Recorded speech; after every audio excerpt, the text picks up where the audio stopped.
And we're over here. Welcome to the West Ham Network for your match day highlights review show. You've just Russ's face is giving it away like he was pleased. Beat Kidderminster Harriers after extra time. It took us the whole way, 120 minutes. Russ, we're going to review this game really quickly because it's not really a huge amount to talk about, but No. first thing I want to say is I'm going to say is I'm delighted that West Ham are through to the next round because obviously I want us to go in a cup run. Second thing I'm going to say is we didn't deserve it, and third thing is I actually feel quite sorry for Kidderminster because they did not deserve that result, mate. I totally agree. It's it's. I think the performance is secondary to obviously getting through. We're through to the we're in the draw for tomorrow, 11:40 I think it is on ITV in the UK. I mean, look, fair play. Declan Rice has been interviewed and all he's doing is clapping the Kidderminster players. They were phenomenal, absolutely phenomenal. They all played. Yeah. I mean, Deck can't believe it. I mean, he's it was. Yeah, it was just such a bizarre game. Yeah, we just not at the races. I'm the same as you, man. Half glass full type thing, and we've got that out of our system. We've got that first game, that sluggish game, back from the break. As always, we're always really sluggish. So we got that out of our system in time for Tuesday.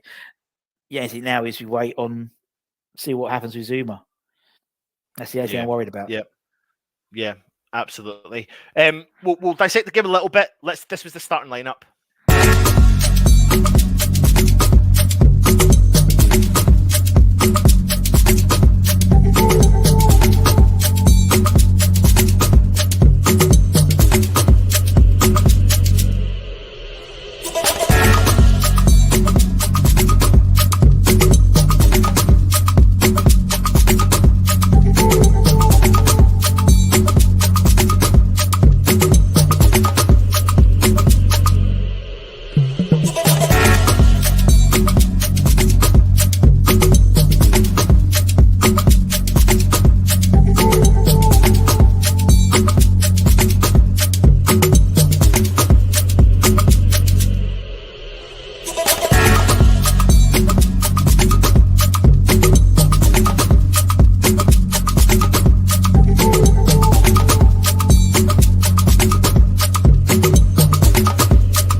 Many surprises in that starting lineup for you. You mentioned him there.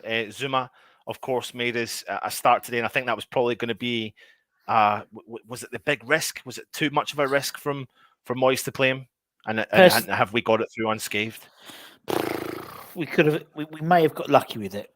We may have got lucky. We won't find out that until Tuesday, until we see the team on the Tuesday. I thought personally it's a risk. It was a risk too far.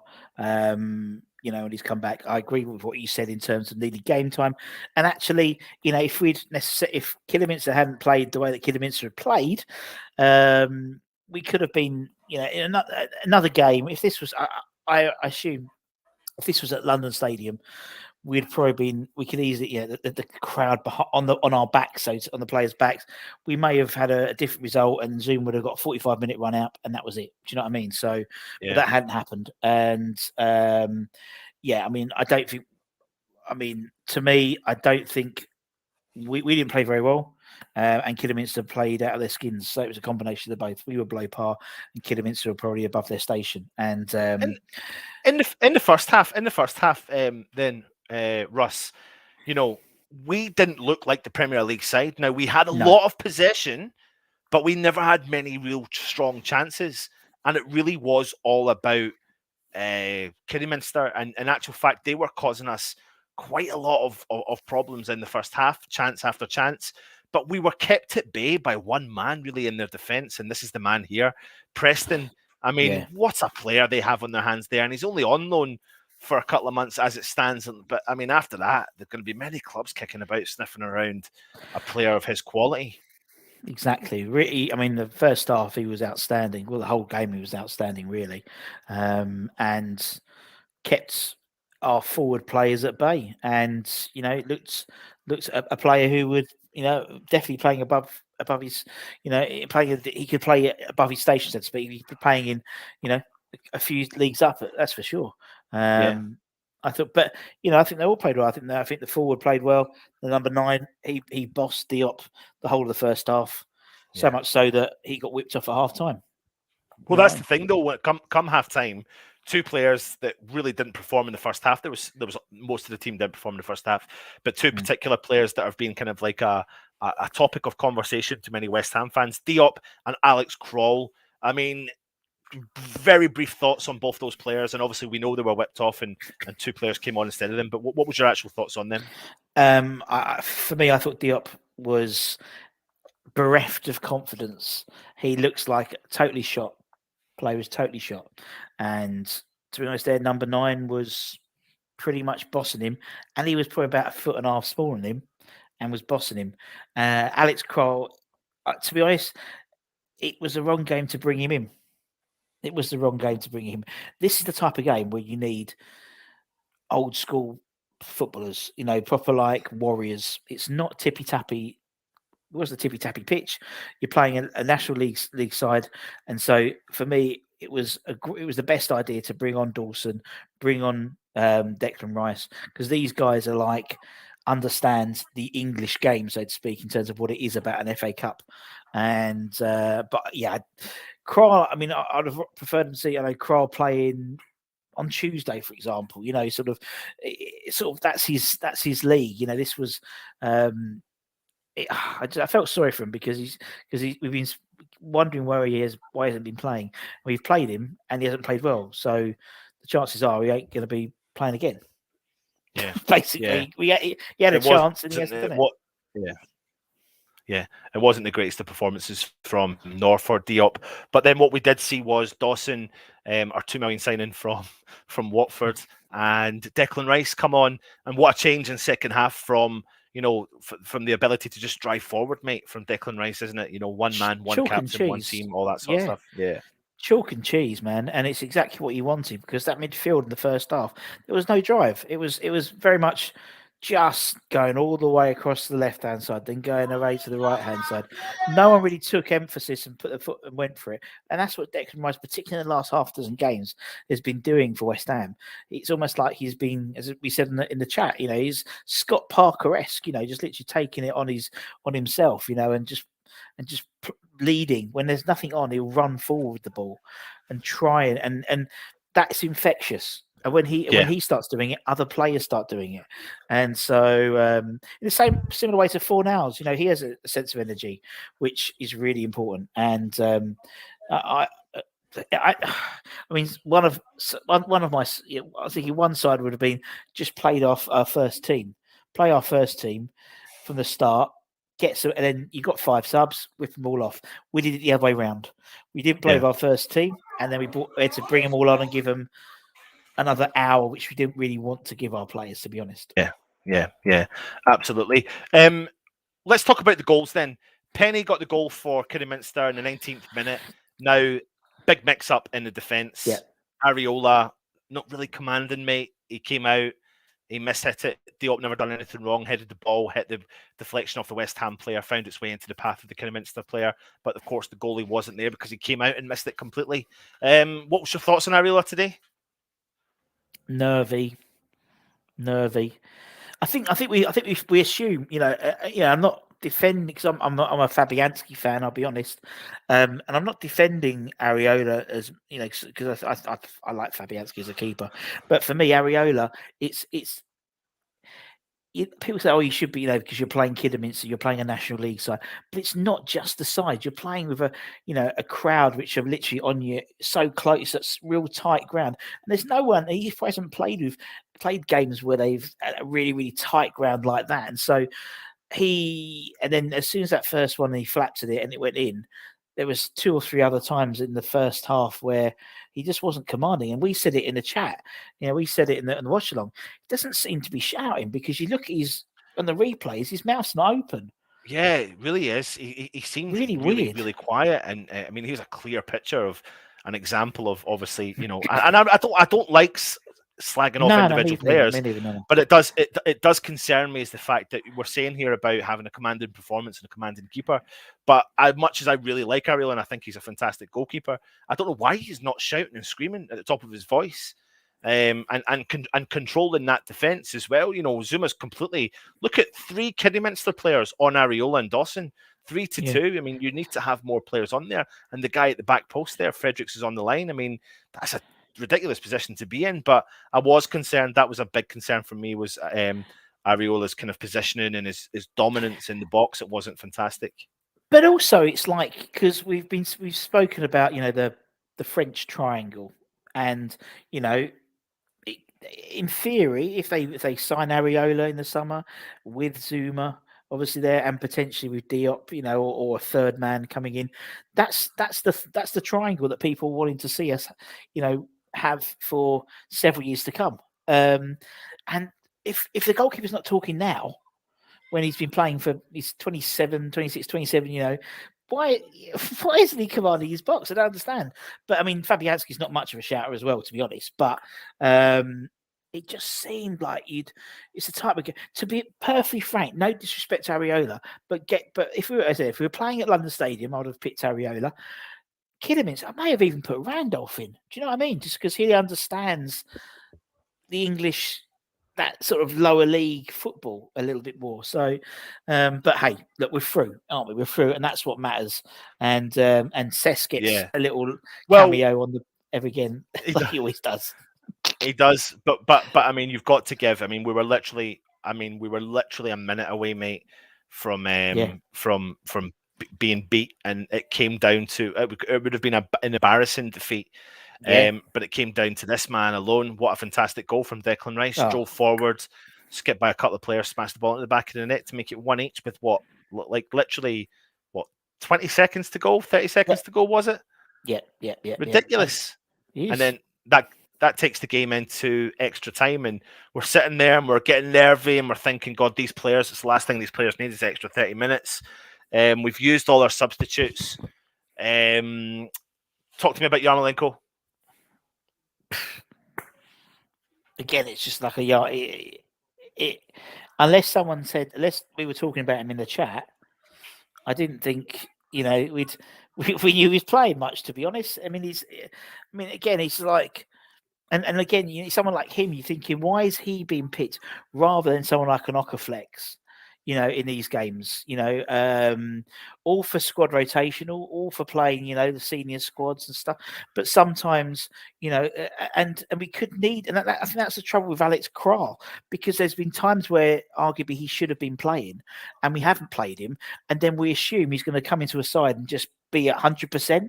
It's the same with someone like Okaflex. Christ, we may need him in the, Europa League semi-final or something, something like that. And because he hasn't had time to get into the game and play first team football as much as I think we want him to play. It's but Yarmolenko, when we had Tom on, when we had Tom Clark on, I think Yarmolenko somehow managed to play something like 100 and something minutes, or even more today. But up until today, it was like he'd played 90 odd minutes. Pretty much most of it coming off the bench. In terms of his West Ham season this season, whereas people like Okaflex hasn't played 1 minute, and it doesn't make no sense. This game was crying out for pace. This game was crying out for, and we were trying. That was obviously the way we were trying to do. We were doing these long balls, like over the top, like almost like trying to beat the pace, because obviously we had the pace to beat them, but we just weren't doing it. Yeah. Anton, yeah, exactly. That was the best part. Anton's wife turning up at the end. Well, do you know what? I'm not even going to lie to you. She was outside with my newborn child and my boy coming back from a party. I looked outside and it's blowing a gale and it's actually pouring down with rain. And I looked at the screen and there was like 30 seconds to go. Actually, no, we were in the minute of injury time, right. And I heard the door banging, and I was like, "Oh, do I go?" I was like, and I think I said, "What a time to come home!" I was like, "Go back in and miss the bloody goal." What are the chances of that? Let's just go through some of the comments and then we'll head. There's no words to describe this match. We won, but on what way? 2 late goals by our best players isn't just great. If we played Man United, then like this, I would say luck. good. Say lucky today, lads. Absolutely, it was completely lucky. We didn't deserve that result at all. And hats off to Kidderminster. They've played with pride, with heart. They've risen to the occasion for the FA Cup. But do you know what? Like you said, Russ, what I take from this is I would rather that be the performance out of the way now. We've turned up. We've got the result, albeit it wasn't ideal. I'd love to see what Moyes is going to say because I think he'll tear into the team respectfully. I think he will. He knows how to do that respectfully, doesn't he? And he'll pick up the. Well, you saw that. I mean, you saw that. He didn't even celebrate the goal. Yeah, absolutely. You know, when he came back to it, and he looked just horrified that we'd scored, to be honest. Yeah, absolutely. Father Snowman says, Anton, tell us your feelings on the winning goal. Mark Alexander, Benny, get him sold. I mean, listen, Benny's just come back from the AFCON. I think he blows hot and cold. I think today was a day that he could have got, you know, a bit more confidence in him, but he didn't get it there today, which was a disappointing. Zuma. Hope that it doesn't mean that he's agitated Still, by carrying on. Yes, lads. We got the result. You got your money's worth, yeah. I'll tell you what, the best team lost, people.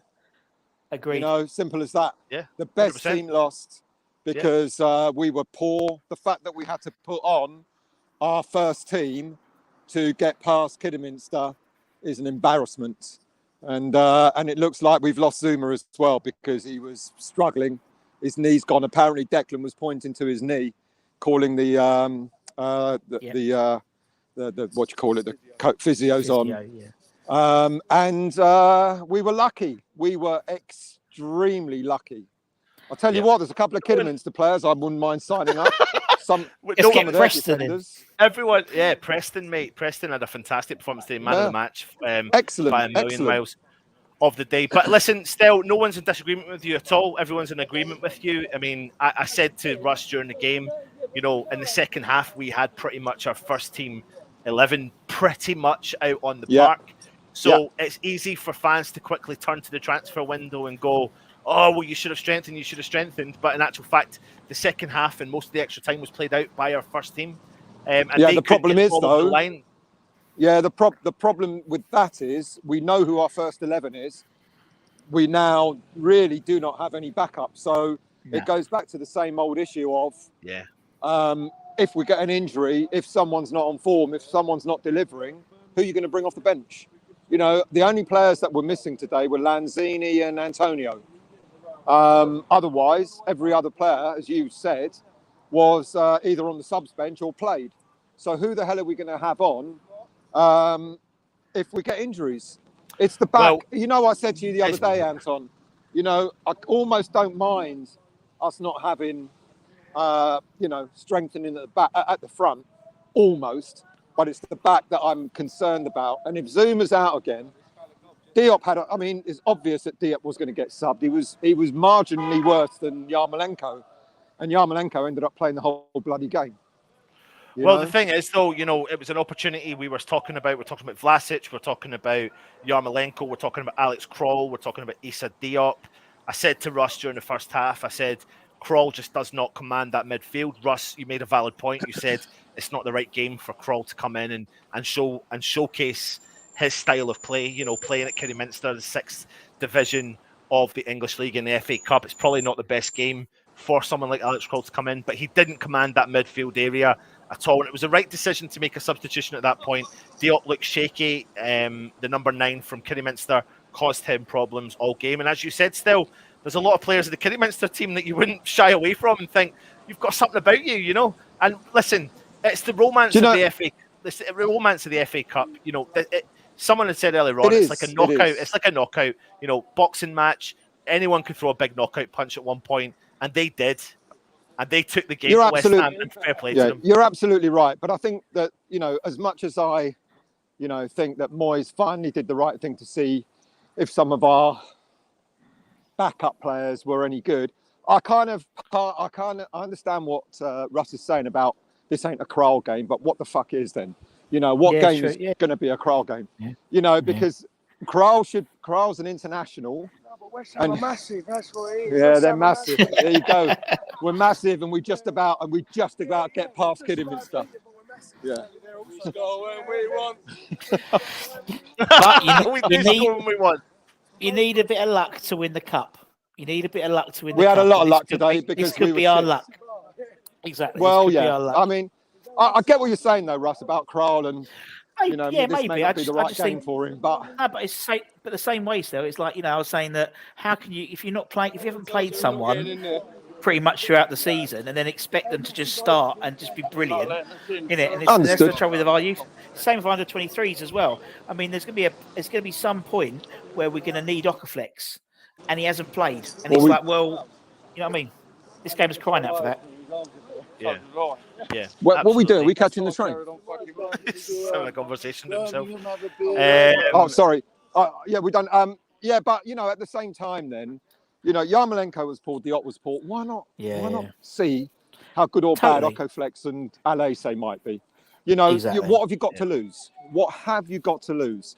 Nothing. 5 subs, and we still didn't bring Okaflex on. The thing is, we can sit here all day long, as we have done for the last 2 years, as we have done, and say, why don't we bring these players on? Moyes doesn't do it. So we should park that in our heads and try and start to think the way that Moyes does, because we know if we pull out another lower league opposition team in the next round, we know we know who we're going to play.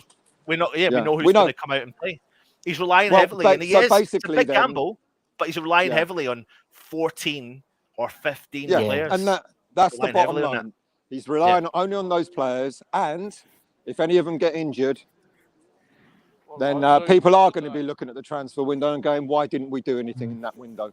And, I've tried, Anton, I've tried to put a positive spin on by saying, well, maybe, we haven't seen enough of Kral. We haven't seen enough of this player. We saw enough of them today, and they didn't deliver. They didn't deliver. Yeah. Right. Yeah. I'm going in the train station. I don't know if I'm going to, so I'll chat to you all later. Right. Okay. All right. Cheers, mate. Bye. Bye. There you go, live from just outside the stadium. And you've heard Stell's thoughts. I'm assuming he'll give you his real thoughts when he does his review on the weekly, whatever the weekly is. No idea. Yeah, I'm sorry, Mark, mate. I can tell you about the rerun of the highlights. You're totally digging me out, but you can blame my wife for that. Trini Hammer saying it was windy, small ground, bumpy, dry pitch, and as Dex said in the interview, after too many, we're not used to that and found it hard to adapt. Absolutely, and I think this is the thing.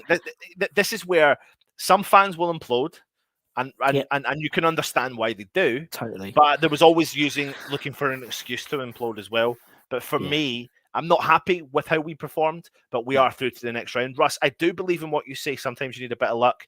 It's not great, but we've saved embarrassment, mate. We really have saved embarrassment. Exactly. We relied heavily on our first team to get us through that. It would have been one of those things that if we'd got knocked out, it would be replayed for the next 30 years. It'd been that much of a giant killing. Not like we've lost to a championship team or even a League One or League Two. These guys are 113 places behind us. So if we had lost, it would have been the biggest banana slip for a long time for us, and it would be replayed in the same light of various others giant killings, but we didn't, and it will be forgotten about. Yeah, it will be forgotten about. Absolutely. Mark Alexander saying Kral can play regular, just somewhere else.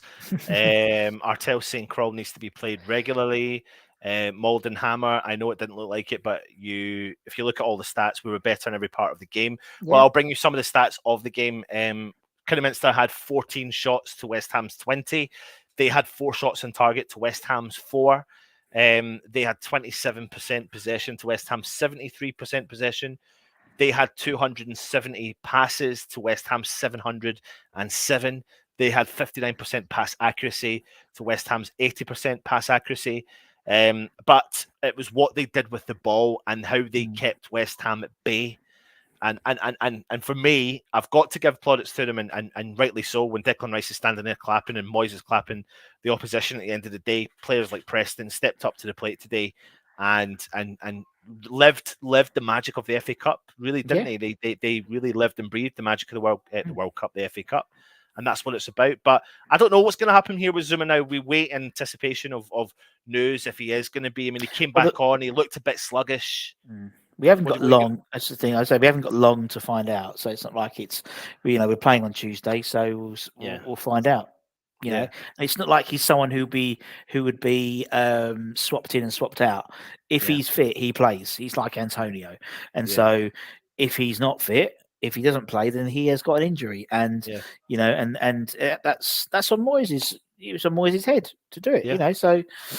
I don't know if I agree with this comment here from Devo about no excuse about the pitches. I mean, it wasn't the world's worst pitch, but if you are used to playing on a carpet, and I know we're talking about, you know, this is back to the old days of playing anywhere and everywhere, but they don't do that anymore. They play in the best football parks that they can, and Kidderminster don't play in the best parks that they do week in and week out. So there will be a disadvantage-ish to a certain extent. However, you are talking about it would drop it 2% and bring Kidderminster up 2%.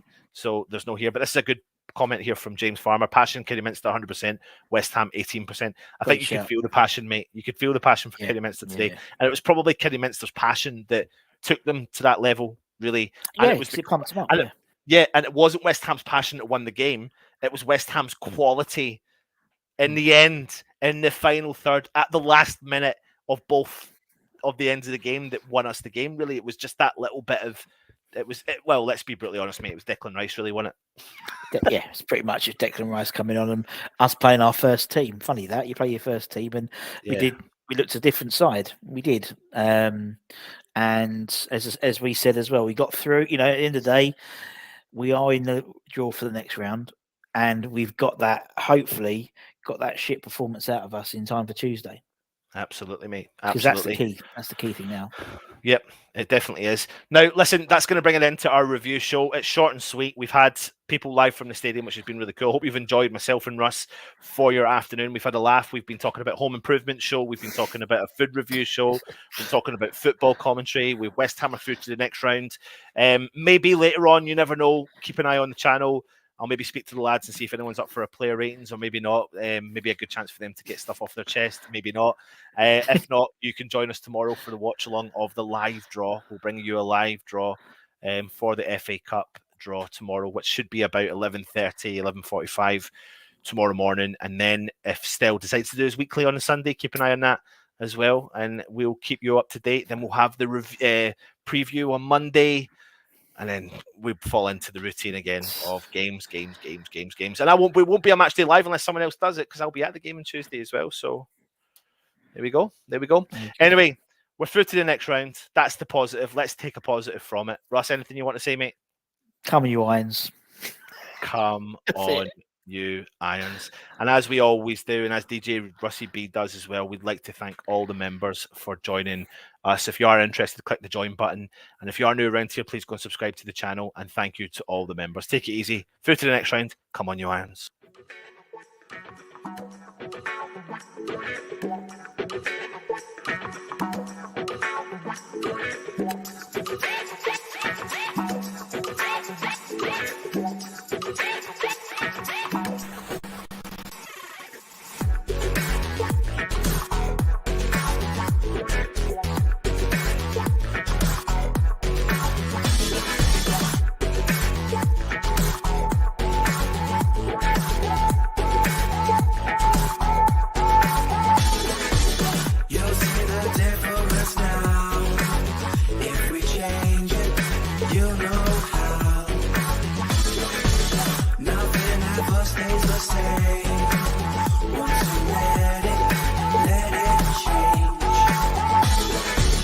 It's like a family tree, part of you.